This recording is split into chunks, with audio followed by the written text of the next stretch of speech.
కొడుకు మరియు కోడలుతో రోజూ జరిగే గొడవలతో విసిగిపోయిన సాయినాథ్ గారు తన గదిలోకి వెళ్ళి తన బ్యాగ్ సర్దడం ప్రారంభించాడు. అతని బట్టలు కొన్ని జతలు సర్దుకున్నాడు. మరియు బాధాకరమైన హృదయంతో అతని భార్య ఛాయాచిత్రాన్ని అందుకొని, మన ఒక్కగానొక్క ప్రియమైన కొడుకుని ఎంత ముద్దుగా పెంచుకున్నాము అని చెప్పి కన్నీళ్ల పర్యంతమయ్యాడు. కానీ అంతలోనే ఇలా ఆలోచించడం ప్రారంభించాడు. ఇప్పుడు బలహీనంగా ఉండాల్సిన సమయం కాదు. కన్నీళ్లతో బ్యాగ్లో భార్య ఫోటో పెట్టుకొని వృద్ధాశ్రమంలో ఉంటున్న తన స్నేహితులలో ఒకరికి ఫోన్ చేసి తను కూడా వృద్ధాశ్రమంలో ఉండాలనుకుంటున్నానని చెప్పాడు. అంతా విని తన స్నేహితుడు రాధాకృష్ణ గారు ఏమీ మాట్లాడలేక మౌనంగా ఉండిపోయారు. కొడుకు కోడలు రోజువారీ గొడవలతో విసిగిపోయాను, 1 గంటలోనే దగ్గర ఉంటాను అని సాయినాథ్ గారు చెప్పారు. అతను తన ఇంటి నుండి తన బ్యాగుతో బయలుదేరినప్పుడు అతని కొడుకు మరియు కోడలు వారి గదిలో ఉన్నారు. వారు కూర్చొని టీ ఆస్వాదిస్తున్నారు. కానీ ఎవరూ ఆపడానికి కానీ ప్రయత్నించలేదు. అవమానకరమైన జీవితంతో విసిగిపోయిన సాయినాథ్ గారు వృద్ధాశ్రమానికి చేరుకున్నాడు. తక్కువ కాలంలోనే అతనికి వృద్ధాప్య ఆశ్రమంలో చాలామంది స్నేహితులయ్యారు. అతను తన యోగక్షేమాలను అందరితో పంచుకుంటూ అందరితో కలిసి రోజు ఉదయాన్నే వ్యాయామం కూడా చేసేవారు. క్రమంగా సాయినాథ్ గారు ఇంట్లో కంటే ఆశ్రమంలోనే సంతోషంగా ఉండేవాడు. అందరూ ఒక్కటిగా కలిసి భోజనం చేసేవాళ్ళు. రోజు తన భార్య ఫోటోతో మాట్లాడేవారు. నువ్వు నన్ను వదిలేసి వెళ్ళిపోయావు. ఎవరి కోసమైతే ఒకప్పుడు నా చెమటను నీళ్ళలా చిందించానో ఆ కొడుకు కూడా నన్ను ఆదుకోలేదు. ఒకరోజు సాయినాథ్ గారు వృద్ధాశ్రమం ప్రాంగణంలో తిరుగుతూ ఉండగా ఆశ్రమం బయట ఒక కారు ఆగింది. అందరూ ఆ కారు వైపు చూడటం మొదలుపెట్టారు. ఈరోజు మళ్ళీ ఎవరో వృద్ధులు మన మధ్యకు వచ్చాడు. పిల్లలను ఎంత శ్రద్ధగా పెంచి వృద్ధి చేసినా తల్లిదండ్రి ఇలాంటి రోజు చూడవలసి వస్తుందని అనుకున్నారు అందరూ. ముందుగా కారు నుంచి కొడుకు దిగాడు. అతని వెనుక ఒక మహిళ, బహుశా ఆమె అతని తల్లయ్యుండొచ్చు, కొడుకు చేయి పట్టుకొని బయటకు వచ్చింది. ఆ స్త్రీకి దాదాపు 65 ఏళ్ళు ఉండొచ్చు. చీర కొంగు తలపై ఉండటం వల్ల ఆమె ముఖం సరిగా కనిపించలేదు. కాసేపటికి దాదాపు 30 నుంచి 35 ఏళ్ల వయసు మరో మహిళ బయటకు వచ్చింది. చేతిలో బ్యాగ్ను తీసుకుంది. ఆ మహిళ ఆ బ్యాగ్ని వృద్ధురాలు చేతిలో పెట్టి ఆ తర్వాత ఆమెతో ఏదో చెప్పడం ప్రారంభించింది. ఆ వృద్ధురాలు మౌనంగా ఆ మహిళ చెప్పేది వింటూ నిలబడింది. బహుశా కొడుకు కోడలు కావచ్చు, తిరిగి వెళ్ళిపోయారు. ఆ వృద్ధురాలు ఆశ్రమం బయట కొంతసేపు ఉంది. అలా నిలబడి కన్నీళ్లను పెట్టుకుంది. బరువెక్కిన హృదయంతో వృద్ధాశ్రమంలోకి వచ్చింది. సాయినాథ్ గారు ఆవిడ వైపు చూసి ఎక్కడో చూసిన మొహం అనుకున్నారు. కానీ ఆవిడ కొంగు తల మీద ఉండటంతో గుర్తుపట్టడం కష్టమైంది అతనికి. ఆవిడ ఎవరితోనూ ఏమీ మాట్లాడకుండా మహిళా విభాగం వైపు వెళ్ళింది. కానీ సాయినాథ్ గారికి ఆవిడ తెలిసిన ఆవిడలాగా అనిపించింది. ఒకరోజు ఉదయం స్నేహితులతో వాకింగ్కి వెళ్ళాడు సాయినాథ్ గారు. గార్డెనింగ్ చేస్తున్న ఆ మహిళ తల మీద ఉన్న కొంగు గాలి వలన కాస్త కిందకు జారి ముఖం కనపడింది. ఆ స్త్రీ ముఖం చూడగానే సాయినాథ్ గారి కాళ్ళ కింద నేల జారిపోయింది. అతని మనసులో ఎన్నో ప్రశ్నలు. ఈవిడ ఎందుకు ఇక్కడ ఉంది? కొడుకు కోడలతో సంతోషంగానే ఉండేది కదా అని. అదే సమయంలో అతని స్నేహితుడు అతని దగ్గరకు వచ్చి, భోజనం చేసే సమయమైంది, ఎక్కడ తిరుగుతున్నావు? మరియు ఉదయం నుంచి చూస్తున్నా, ఏం ఆలోచిస్తున్నావు అని అడిగాడు. అప్పుడు సాయినాథ్ గారు, 2 రోజుల క్రితం ఆశ్రమానికి వచ్చిన మహిళ నాకు తెలుసు. కానీ ఆవిడ ఏ పరిస్థితుల్లో ఇక్కడికి వచ్చిందా అని ఆలోచిస్తున్నాను. ఓ, ఆవిడ గురించా? ఆ మహిళ ఈరోజు భోజనం చేయడానికి రాలేదు. ఈరోజు చాలా బాధగా ఉందని, అందుకే నిరాకరించిందట. ఉదయం నుండి ఆవిడ రూమ్లోనే ఏడుస్తూనే ఉందట. పాపం, కొడుకు కోడలు చేసే పని అలాంటిది మరి అని అన్నాడు రాధాకృష్ణ.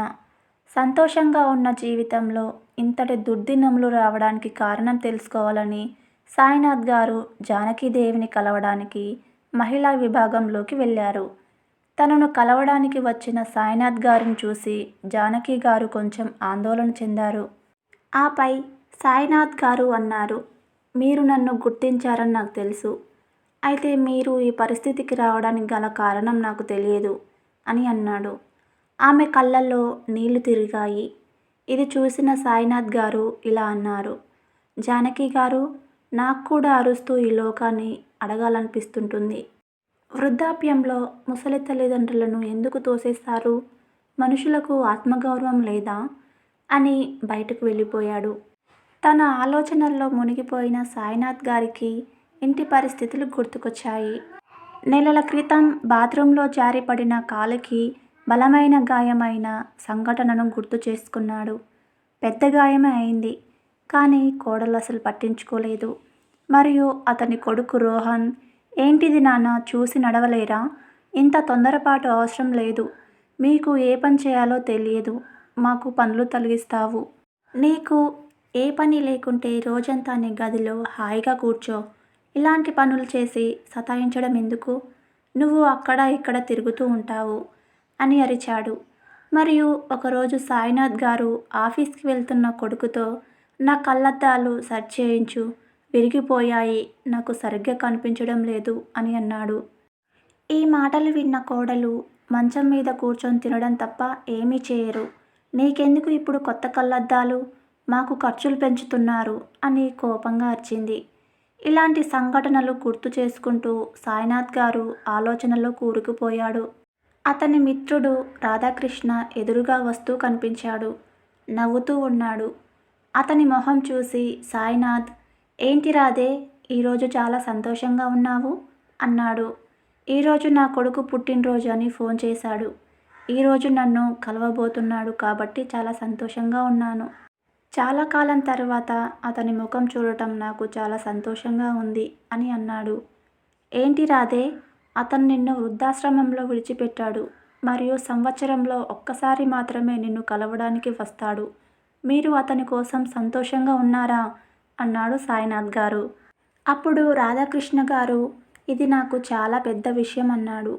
కానీ సాయినాథ్ గారికి రాధే కొడుకుపై కోపంగా ఉంది. తన గదిలోకి వెళ్ళిపోయాడు. వృద్ధాశ్రమంలో ఉన్న ప్రతి ఒక్కరికి వారి జీవితంలో ఏదో ఒక కథ ఉంటుంది. ఆశ్రమంలో ఉండటం వెనుక ఖచ్చితంగా ఏదో ఒక కారణం ఉంటుంది. ఎవరు కూడా తన సొంత ఇష్టానుసారం వృద్ధాశ్రమానికి రారు. అయితే చూడు, వృద్ధులంతా తమ చేదు జ్ఞాపకాలను గుర్తు చేసుకుంటారు. కొంతమంది తమను తాను కాలానికి అనుగుణంగా మలుచుకొని సంతోషంగా ఉండటానికి ప్రయత్నిస్తారు.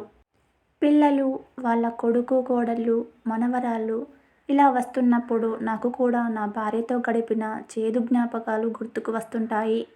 అలాగే తన కొడుకు కోడలు నా పట్ల చేసిన ఆకృత్యాలు గుర్తుకు వస్తుంటాయి అని కన్నీళ్ల పారేంతమయ్యాడు. సాయినాథ్ గారికి కవిత్వం రాయడం అంటే చాలా ఇష్టం. అందుకే వినోదం కోసం కొంత సమయం పాటు కవిత్వం రాసేందుకు కూర్చునేవాడు. ఓ రోజు కాగితంపై అతను తన పరిస్థితిని వివరిస్తున్నప్పుడు అతని ఆలోచనలు కన్నీళ్లతో నిండిపోయాయి. ఈ సమయంలో ఆశ్రమ డైరెక్టర్ వృద్ధుడు తన వద్దకు వచ్చి, సాయినాథ్ గారు అని పిలిచాడు. ఆ సమయంలో కాగితం మడిచి జేబులో పెట్టుకొని కన్నీళ్లు దాచుకొని బయటకు వచ్చాడు. మీ మనవడితో పాటు మీ కొడుకు మరియు కోడలు మిమ్మల్ని కలవడానికి వచ్చారు అని చెప్పాడు. ఇది విన్న సాయినాథ్ ఆశ్చర్యపోయాడు మరియు అతని మొహంలో ద్వేషం కనిపించింది. ఈరోజు నా కొడుకు నా కోసం రావడమా అని ఆలోచించడం మొదలుపెట్టాడు. కలవడానికి వెళ్ళిన సాయినాథ్ని చూడగానే 5 ఏళ్ల మనవడు తాతయ్య అంటూ వేగంగా అతని వైపు పరిగెత్తి కాళ్లకు అతుక్కుపోయాడు. సాయినాథ్ గారి కళ్ళలో నీళ్లు తిరిగాయి. ఇప్పటి వరకు వృద్ధాశ్రమంలో మనస్ఫూర్తిగా జీవితాన్ని గడుపుతున్నాడు. కానీ మనవడిని చూడగానే గుండె బలహీనపడటం మొదలైంది. అకస్మాత్తుగా అతని మనసులో నా నిర్ణయానికి కట్టుబడి ఉండాల్సిన సమయం ఇదే అనే ఆలోచన వచ్చింది. అలా ఆలోచిస్తూ కోపంగా కొడుకు వైపు చూసి, నువ్వు ఇక్కడికి ఎందుకు వచ్చావు? ఇక్కడి నుంచి వెళ్ళిపో. నేను ఇక్కడ బాగానే ఉన్నాను. ఎవరిని కలవాల్సిన అవసరం లేదు. వెళ్ళిపోండి అన్నాడు. నాన్న, అసలు విషయం ఏంటంటే ఈరోజు గోలు పుట్టినరోజు మరియు మేము ఇంట్లో పార్టీ ఏర్పాటు చేశాము. గోలు బర్త్డేకి నువ్వు కూడా ఉండాలని అంటున్నాడు. నువ్వు వస్తే మీ మనవడికి కూడా నచ్చుతుంది అని అన్నాడు. అప్పుడు సాయినాథ్ గారు, చూడు, నేను ఆ ఇంటి నుండి వెళ్ళిపోయాను. ఇప్పుడు అక్కడికి రావాలని లేదు అన్నాడు. నాన్న, మన ఫ్యామిలీ ఫ్రెండ్స్, బంధువులు చాలామందిని పిలిచాను. అందరూ వచ్చి మీ గురించి అడుగుతారు. అప్పుడు నేనేం చెప్పాలి అని అన్నాడు కొడుకు.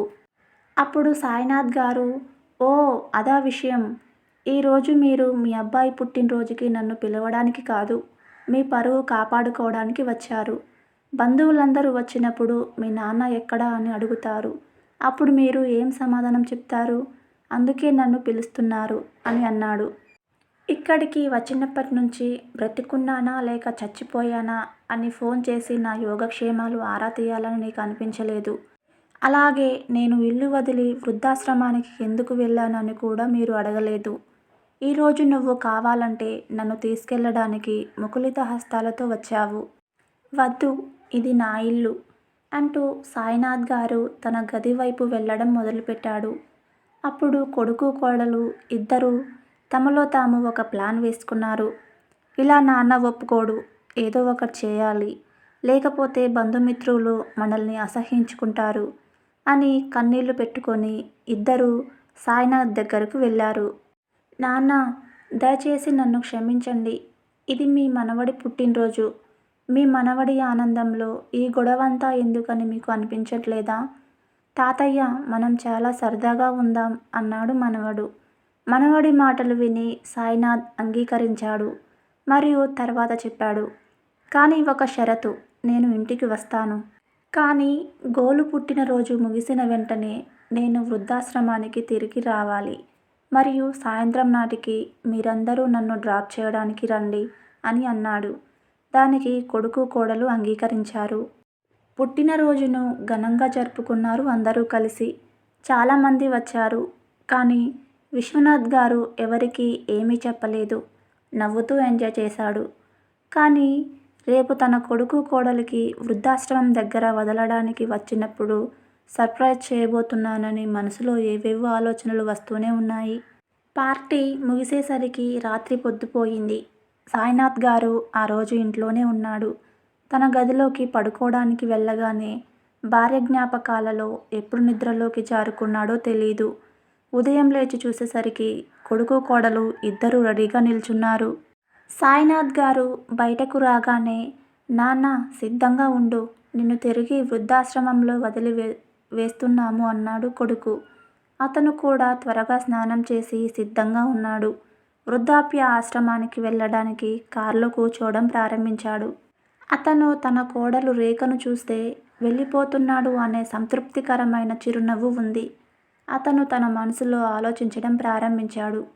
ఈరోజు నేను మీకు ఇస్తున్న సర్ప్రైజ్ చూసిన తర్వాత ఇద్దరికీ వృద్ధాశ్రమం అంటే వణుకు పుడుతుంది అని అనుకుంటూ కారులో కూర్చున్నాడు. తన ఇంటి వైపు చూస్తూ, పర్వాలేదు, మన మనసు ఉన్న చోటే మనము ఉండిపోవాలి. ఇక్కడ నా కొడుకు మరియు కోడలు నన్ను బయటకు విసిరడానికి తొందరపడుతున్నారు. నేను ఉండిపోయినా నేనేం చేస్తాను? కారు వృద్ధాశ్రమం ముందు ఆగగానే కొడుకు కోడలు మరియు కన్నీళ్లతో గోలు కారు దిగి బయట నిలబడ్డారు. సాయినాథ్ గారు కూడా కారు దిగి లోపలికి వెళ్ళడం మొదలుపెట్టాడు. అయితే వెళ్తుండగా ఆగి వెనక్కి తిరిగి కొడుకు కోడల్ని పిలిచాడు. ఇద్దరూ తమ కారులో కూర్చోబోతుండగా సాయినాథ్ గారి గొంతు విని ఆగిపోయారు. ఒక్క క్షణం ఆగండి, నాతో పాటు రండి, మీకు ఒకరిని పరిచయం చేయాలనుకున్నాను అని అన్నాడు. అతన్ని కొడుకు కోడలు అతనిని వెంబడించి వృద్ధాశ్రమం లోపలికి వెళ్ళారు. సాయినాథ్ గారు ప్రాంగణం వద్ద పనిచేస్తున్న వ్యక్తిని పిలిచి జానకి గారిని పిలవమని అడిగాడు. ఆమె బయటకు రాగానే సాయినాథ్ కొడుకు ఆమెను చూసి కంగు తిన్నాడు. కోడలు రేఖకు అయితే కాళ్ళలో వణుకు ప్రారంభమైంది. ఇక వాళ్ళ ఆశ్చర్యానికి అవధుల్లేవు. పరిగెత్తుకుంటూ వెళ్ళి ఆవిడను కౌగిలించుకొని ఏడవడం మొదలుపెట్టింది రేఖ. అమ్మా, ఇక్కడేం చేస్తున్నావు? నువ్వెప్పుడు ఇక్కడికి వచ్చావు? నీతో మాట్లాడాలని ఎన్నిసార్లు ఫోన్ చేశాను. అన్నయ్య మరియు వదిన మీరు తీర్థయాత్రకు వెళ్ళారని చెప్పారు. నేను కూడా నిజం అనుకున్నాను. కానీ ఆ క్రూరమైన మొగుడు పెళ్ళాలు నిన్ను వృద్ధాశ్రమంలో విడిచిపెట్టారని నాకు తెలియదు. తన కూతురు మాటలు విని కన్నీళ్లు పెట్టుకుంది. రేఖ, మీ అన్న వదిన నీతో అబద్ధాలు చెప్తున్నారు. నన్ను వృద్ధాశ్రమంలో నెల రోజుల క్రితం వదిలేశారు. అయితే నాకు ఫోన్ చేసి చెప్పలేదు ఎందుకమ్మా అని అడిగింది రేఖ. నేను మీకు ఫోన్ చేసి ఎలా చెప్పగలను? నేను వృద్ధాశ్రమానికి వచ్చిన రోజు మీ మామగారిని ఇక్కడ చూశాను. అంటే నీకు నా కోడలికి తేడా లేదు. అలాంటప్పుడు నేను నీకు ఫోన్ చేసి మీ అన్న వదిన చేసే ఆకృత్యాల గురించి ఎందుకు చెప్పాలి? అంటూ జానకి గారు కౌగిలించుకున్న తన కూతుర్ని ఆమె తన నుండి వేరు చేసింది.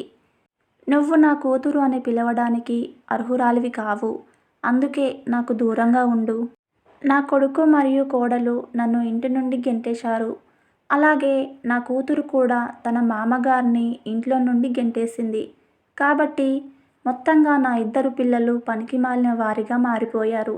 ఇప్పుడు నన్ను మీ అమ్మ అని చెప్పుకోవడానికి కూడా సిగ్గుపడుతున్నాను.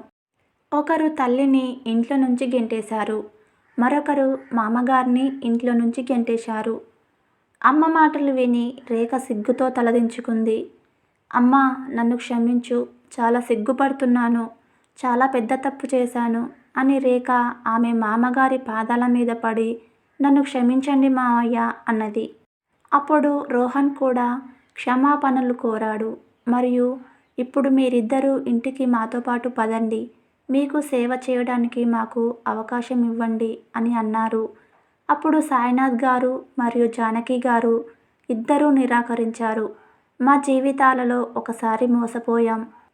ఇప్పుడు ఇంకోసారి మోసపోయే ఓపిక ఈ వయసుకు లేదు అంటూ సాయినాథ్ మరియు జానకి తమ తమ గదుల్లోకి వెళ్ళారు. రేఖ మరియు రోహన్ విచారకరమైన హృదయంతో ఇదే వారికి జీవితకాలపు శిక్షలాగా ఇద్దరినీ చూస్తూ నిలబడిపోయారు. ఈ కథ మీకు నచ్చినట్లయితే ప్లీజ్ తప్పకుండా లైక్ చేయండి. అలాగే ఎలా అనిపించిందో తప్పకుండా కామెంట్లో తెలియచేయండి. Thank you for watching friends.